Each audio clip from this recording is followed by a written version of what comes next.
Bismillahirrahmanirrahim. Assalamualaikum warahmatullahi wabarakatuh. Baik, di sini saya akan memaparkan hasil dari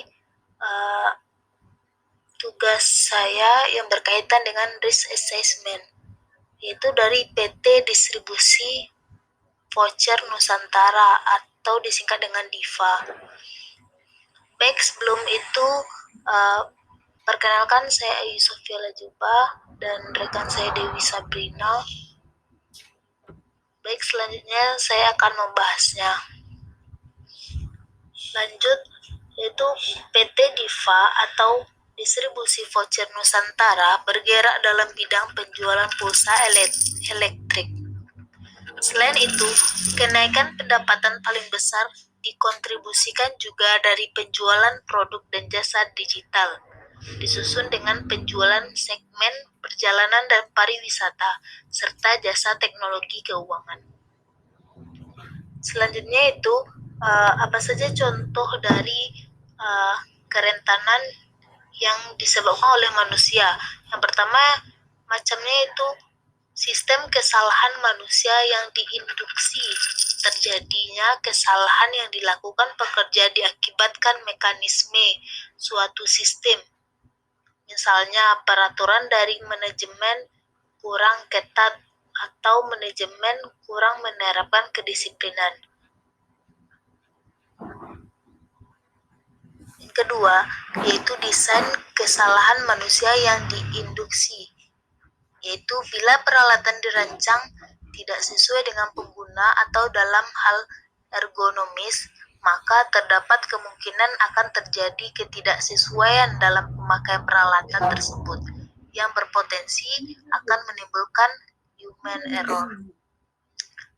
Ketiga, yaitu kesalahan manusia murni, yaitu kesalahan murni berasal dari pekerja itu sendiri, misalnya kurangnya pengalaman, kemampuan, dan aspek psikologis. Selanjutnya yaitu apa saja risiko, bentuk-bentuk dari risiko, tingkat risiko, penyebabnya, akibat, dan pencegahan risiko itu sendiri. Yang pertama itu kehilangan pangsa pasar. Risikonya kehilangan pangsa pasar dan tingkat risikonya itu tinggi. Lalu penyebabnya yaitu muncul teknologi baru, muncul pesaing kuat. Sedangkan akibatnya itu penurunan hasil penjualan, penurunan keuntungan, dan kehilangan distributor andalan. Sedangkan pencegahannya menyusun strategi target pasar terlebih dahulu. Lanjut, yang kedua yaitu kerusakan sarana produksi. Tingkat resikonya itu juga tinggi atau 1,0 yang dilambangkan. Lalu penyebabnya itu bisa kebakaran, bisa banjir atau terorisme dan lain-lain. Lalu apa akibatnya? Akibatnya itu kerugian finansial dan kegiatan produksi terhentikan. Selanjutnya itu pencegahan. Cara pencegahannya itu tindakan perawatan dan pemeliharaan. Lanjut, yang ketiga itu kecurangan. Baik kecurangan internal maupun eksternal, yang tingkat resikonya juga tinggi.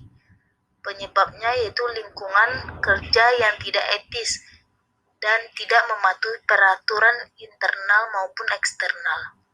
Lalu akibatnya yaitu kerugian keuangan, penurunan reputasi bisnis, kehilangan kepercayaan para pemegang saham.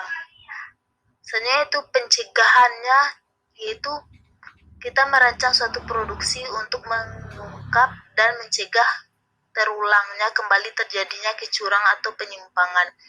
Lalu yang keempat yaitu yang terakhir, kompromi dengan kekayaan intelektual. Tingkat risikonya itu rendah. Penyebabnya itu disebabkan oleh berbagai faktor seperti faktor ekonomi maupun faktor teknologi. Lalu akibatnya pembajakan seperti pelanggaran hak cipta,